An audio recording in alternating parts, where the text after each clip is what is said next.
Central orbit का ये 12वां video है, वीडियो नंबर 12। आप सभी का स्वागत। Kepler's law of planetary motion और उस पर बेस्ड कुछ एग्जाम्पल्स पढ़ने के पहले कुछ जरूरी मैटर्स इस वीडियो में हम लोग देखेंगे। Standard results in the elliptic central orbit, standard results in the hyperbolic central orbit, standard results in the parabolic central orbit. शुरू हम करते हैं standard results in the elliptic central orbit. जो रिजल्ट्स हम लिख रहे हैं ये सब आप पढ़े हुए हैं इसी प्लेलिस्ट में। शुरू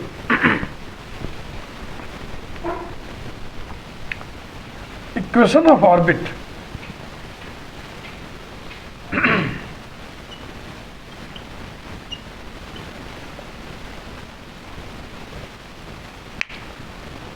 इलिप्टिक ऑर्बिट का इक्वेशन जिसमें फोकस ही पोल हो, L/R equal to 1 plus E cos theta, e less than 1, ये आप जानते हैं। इस चैप्टर में भी शुरू में आपको बताया गया है। 2 डायमेंशनल ज्योमेट्री में एक चैप्टर ही पढ़ा होगा आपने, polar equations of conics, L/R equal to 1 plus E cos theta. इसमें ई अगर 1 से कम है तो ये एलिप्स का इक्वेशन होगा, 1 से ज़्यादा है तो हाइपरबोलिक का इक्वेशन होगा, और 1 के बराबर ई इक्वल्स टू 1 होने पर पैराबोला का इक्वेशन हो जाएगा। 1/r की जगह u लिखने का चलन है, अर्थात LU equal to 1 plus E cos theta, e less than 1। Central acceleration, ये सब आप पढ़े हुए हैं, उसी को मैं इकट्ठा कर रहा हूं। Central acceleration P equal to h² by LR square, P equal to h² by LR square, यही आएगा, equals to h² by L upon R square equals to mu by R square. ये फिर से मैं दोहरा दूँ, ये पढ़ी हुई चीज़ है इसी चैप्टर में, आप पीछे देखें। अगर ये रैंडम वीडियो आपने ओपन किया देखने के लिए तो ना देखना, बंद करें इसको, शुरू से देखिए। ये मैं बार बार हर वीडियो में बोलता रहता हूँ, लगभग हर वीडियो में, कि आप हमारे साथ अगर जुड़ना चाहते हैं तो किसी प्लेलिस्ट के वीडियोस को क्रम से देखें, रैंडमली छांट छांट के ना देखें। शुरू के कम से कम 5 वीडियोस तो आप क्रम से देखें, 1 बाई 1, उसके बाद सेलेक्टिव हो सकते हैं। कुछ तो ऐसे प्लेलिस्ट है जहां आप एक बार भी सेलेक्टिव नहीं हो सकते, पूरा आपको देखना ही पड़ेगा। Where mu equals to h² by L। Time period की चर्चा पीछे की जा चुकी है, लेकिन यहां पर एक बार हम फिर से करेंगे।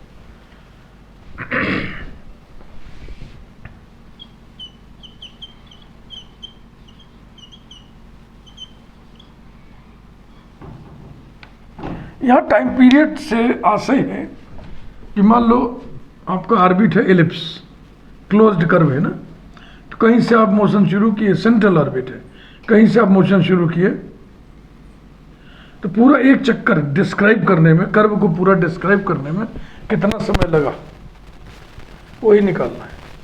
तो अब आप फील करिए, ये एलिप्टिक सेंट्रल ऑर्बिट है, ये फोकस है, इसी को हमने पोल माना हुआ है।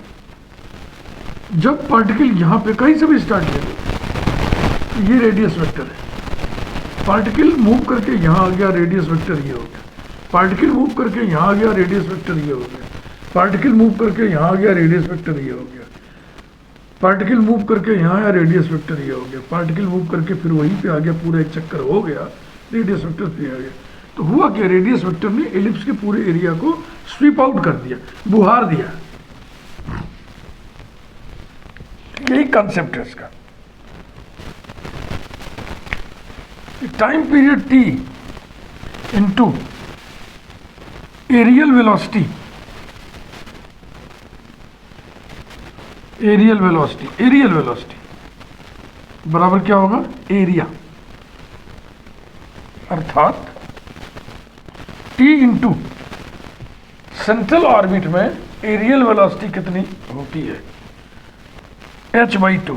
ये आप शुरू में ही निकाले थे, बिल्कुल स्टार्ट में, हमको लगता है पहले या दूसरे वीडियो में होना चाहिए। Aerial velocity h/2 constant equals to area, area बोले तो pi A B,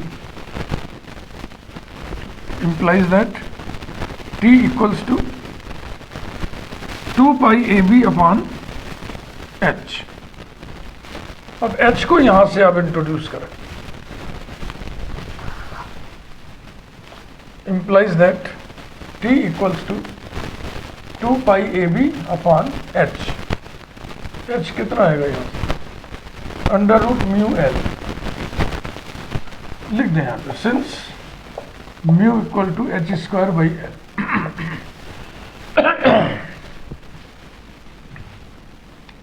equals to 2 pi A B upon under root mu, और अब एल क्या चीज है, ये सेमी लेटस रेक्टम की लेंथ है, ये बी स्क्वायर बाई ए होता है। फिर लिख दीजिए आप, since l equal to B square by a, ये बी स्क्वायर इस बी से कैंसिल हो जाएगा, ये ए ऊपर आएगा, तो हो जाएगा 2 pi upon under root mu और ए टू द पावर 3/2। इसके बाद हम वेलोसिटी की चर्चा करेंगे।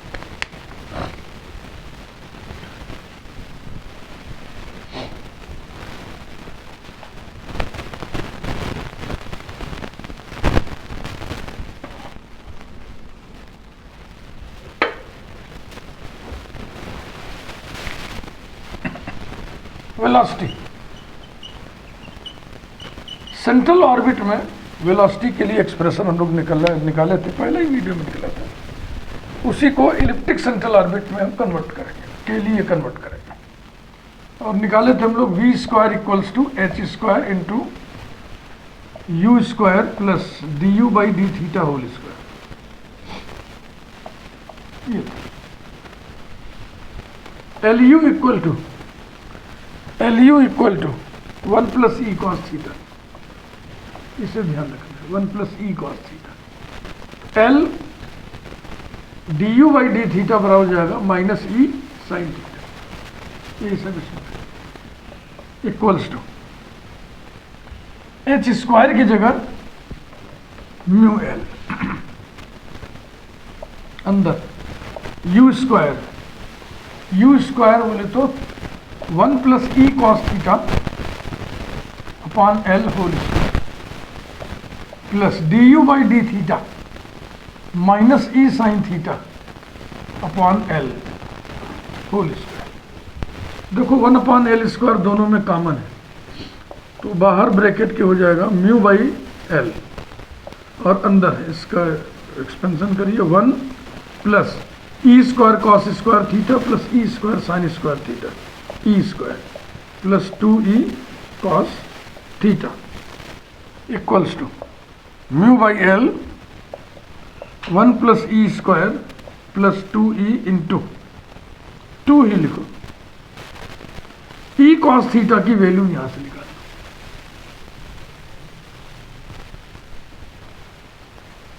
एल बाई आर माइनस 1, ठीक है ना, l by are minus 1 equals to mu by L 1 plus E square plus 2l by are minus 2। Finally expression आ गया जिसे हम डायरेक्ट इस्तेमाल करेंगे। अगर इलिप्टिक सेंट्रल ऑर्बिट है तो v बराबर इतना, ये फार्मूला निकलता है, V square equals to mu by L within the bracket E square minus 1 plus 2l by R, ये रहा। एल को भी हम रिप्लेस करना है, ये देखो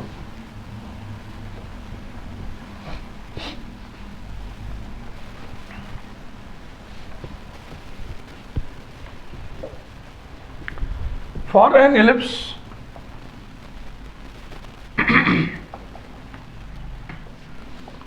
L equal to B square by A equals to B square कितना होता है A square into 1 minus E square. यही अगर हाइपरबोला का केस होगा तो बी स्क्वायर की वैल्यू आएगी A square into E square minus 1, ध्यान रखना, upon A equals to A into 1 minus E square. इसको उठा करके इसमें रखना। Therefore V square equal to mu by L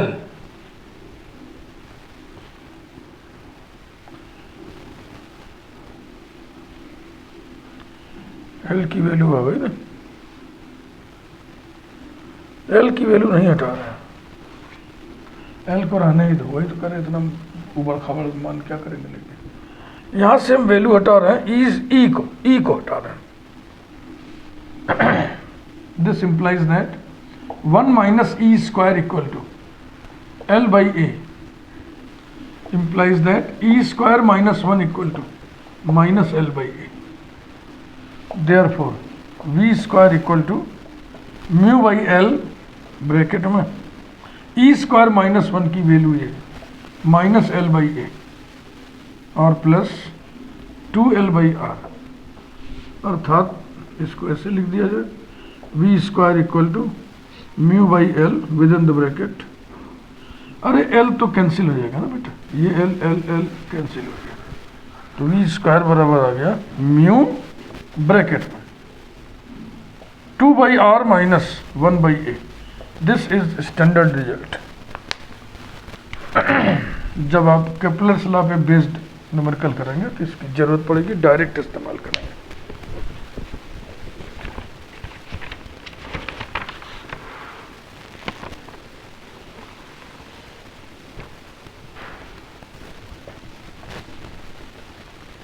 Kepler's law of planetary motion mechanics के अंतर्गत हम लोग अपने ज़माने में एमएससी में पढ़े थे। एमएससी मतलब हम 2083 से 2085 में किए थे।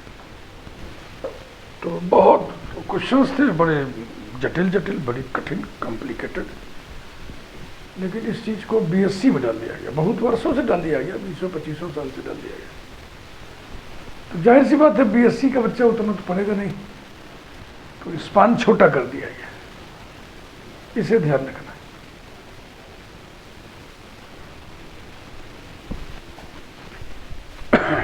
Next, standard results in hyperbolic central orbit.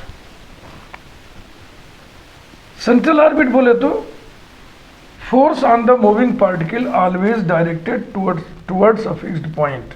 That fixed point is termed as center of force.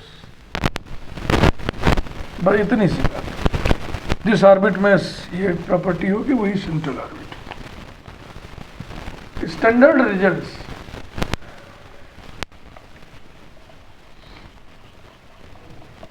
In the hyperbolic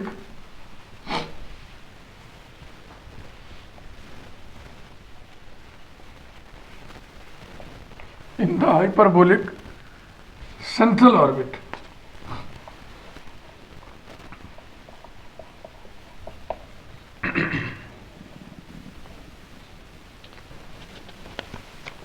बस वही 1 by 1 लिखते चले। इक्वेशन ऑफ ऑर्बिट वही रहेगा, बस ई का नेचर बदल जाएगा।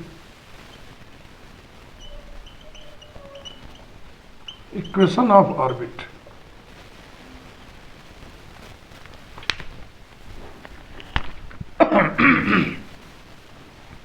L by R equal to 1 plus E cos theta. That is LU equal to 1 plus E cos theta. E is greater than 1. इतनी सी बात। Central acceleration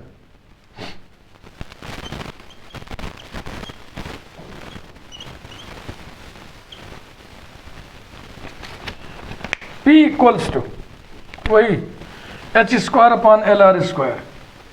P central acceleration P equals to h square upon L R square equals to h square by L upon R square equals to mu by R square, where mu equals to h square by L.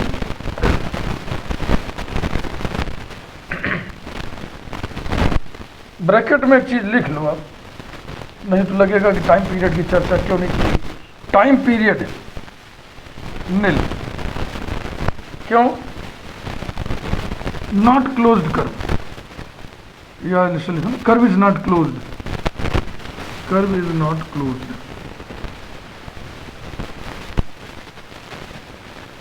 Areal velocity से निकलेगा ना time period. Ellipse में तो समझ में आ गया, closed curve था, पूरा एरिया बुहार देना है, स्वीप आउट कर देना है। हाइपरबोला में कैसा कहाँ बनेगा, क्लोज्ड कर्व नहीं है ना, तो टाइम पीरियड की चर्चा नहीं करेंगे। अब वेलोसिटी अभी जैसे डिस्कस किए थे वैसे ही।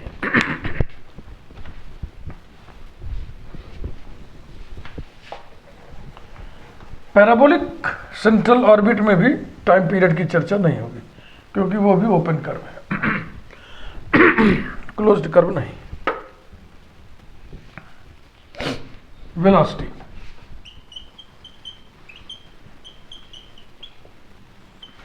वेलोसिटी के लिए एक्सप्रेशन पूरा हम डिराइव करेंगे। और सेंट्रल ऑर्बिट में वेलोसिटी के लिए एक्सप्रेशन होता है v square equal to h square into you square plus D you by D theta whole square. इसी को हाइपरबोलिक सेंट्रल ऑर्बिट में चेंज करना है। v square equal to h square की वैल्यू यहां से निकाल लो, म्यू एल ब्रैकेट में यू स्क्वायर यू स्क्वायर यहां से 1 plus E cos theta upon L whole square plus D U upon D theta minus E sine theta upon L whole square equals to mu by L. समझ रहे हो ना, 1 upon L square बाहर आएगा तो ऐसा हो जाएगा, और अंदर हो जाएगा 1 plus E square plus 2e cos theta equals to mu by L bracket में 1 प्लस ई square plus 2 into e cos theta, e cos theta यहां से l by are minus 1 equals to mu by L bracket में e square minus 1 plus 2l by r. अब e square minus 1 की value हम एक relation होता है उसी से निकालेंगे, जैसा कि पिछली बार किया था भी इलिप्स वाले में। L बराबर होता है b square upon a. For hyperbola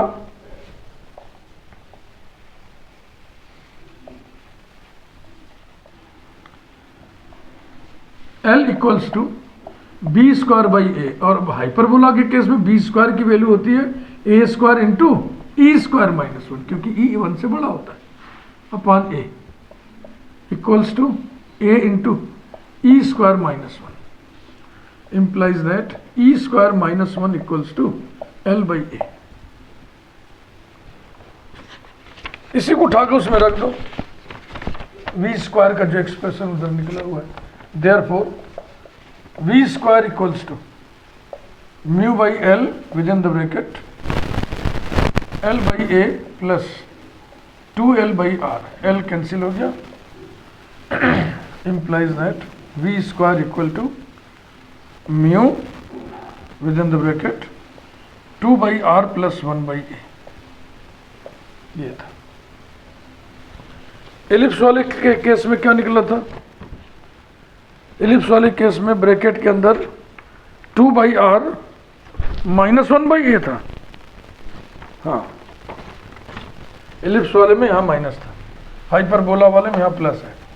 अब आइए पैराबोलिक सेंट्रल ऑर्बिट के भी रिजल्ट डिस्कस कर लें।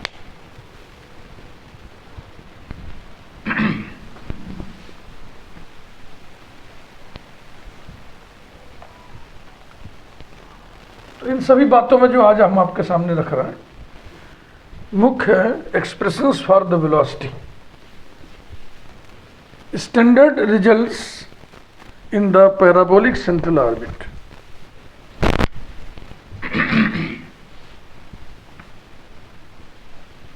standard results in the parabolic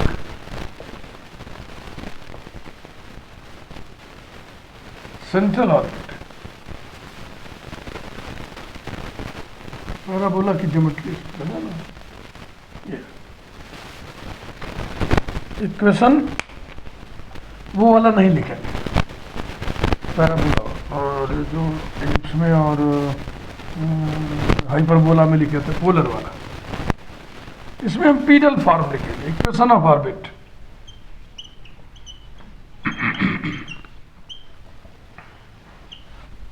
equation of orbit P square equal to A R, small P square equal to A R, ये pedal equation है। Pedal equation कहाँ पढ़े हैं आप? टेंजेंट नॉर्मल चैप्टर में। कुछ स्टैंडर्ड कर्व्स के पीडल इक्वेशन तो आपको याद रखने ही चाहिए, जैसे यहीं पर एक की जरूरत पड़ गई। पीडल इक्वेशन ऐसी इंट्रिंसिक इक्वेशन होता है, वो कहाँ पढ़े हैं? वो रेक्टिफिकेशन चैप्टर में इंटीग्रल में होता है। वहाँ भी कुछ कर्व्स के इंट्रिंसिक इक्वेशन आपको याद रहने चाहिए। Central acceleration,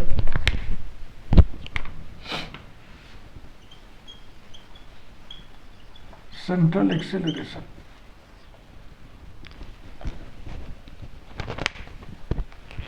capital P equal to, अब पीडल वाले केस में पहले ही वीडियो में एक्सप्रेशन, जो पहला आर्टिकल हम लोग डिराइव किए थे, सेंट्रल एक्सेलरेशन के लिए डिफरेंशियल इक्वेशन प्राप्त करना, पोलर फॉर्म में डिफरेंशियल इक्वेशन भी प्राप्त किए थे और पीडल फॉर्म में भी, तो हम पीडल वाला लिख रहे हैं। Capital P equal to H square upon small P cube D P upon D R, यही था। इसको हम ऐसे लिख दें, H square upon 2p to the power 4 2p dp upon D R. क्या किया? 2p से यहाँ मल्टीप्लाई कर दिया, 2p से यहाँ मल्टीप्लाई कर दिया। ऐसा करने से यहाँ देखो, इस एक्सप्रेशन को हम r के रेस्पेक्ट में डिफरेंशिएट करेंगे तो क्या होगा? 2p dp upon D r equal to a, तो 2p dp upon D R की जगह a लिख दो, equals to H square upon 2p to the power 4, ये हो गया a,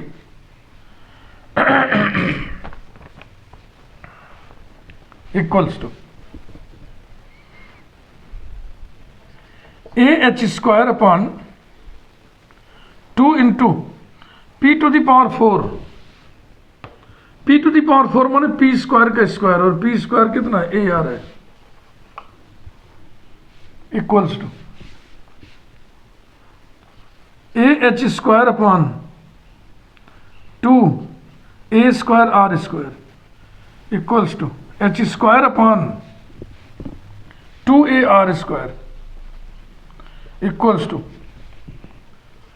H square upon 2a upon R square equals to mu by R square, where mu equal to H square by 2a और velocity.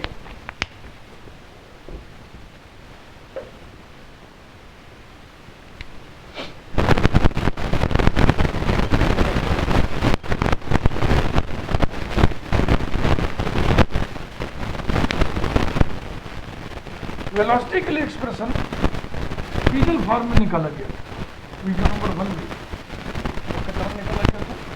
v equal ऐसे भाई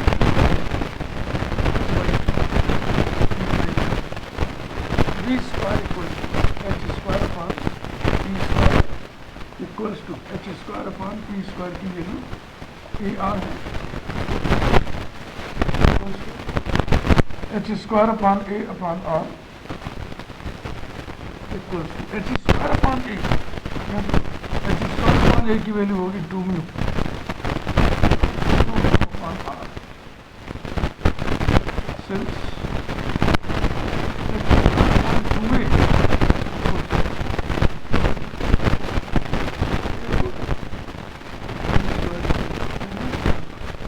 velocity के ये तीनों expression को याद करें। अगले वीडियो से हम शुरू करेंगे, का टाइप का ही है।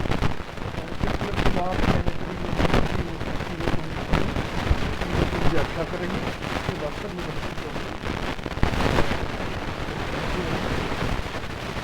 वीडियो अगर आप हमारे बराबर देखते हैं निश्चित रूप से ये वीडियो आपको अच्छा लगेगा और टीचिंग का काम। अगर वीडियो अच्छा लगता है ना तो मन में करता है कि मुझे वीडियोस कम और इस मदद चैनल को सब्सक्राइब करके मेरे साथ ही नहीं किसी का भी वीडियो देखिए सबके साथ हमेशा पॉजिटिव एटीट्यूड रखें।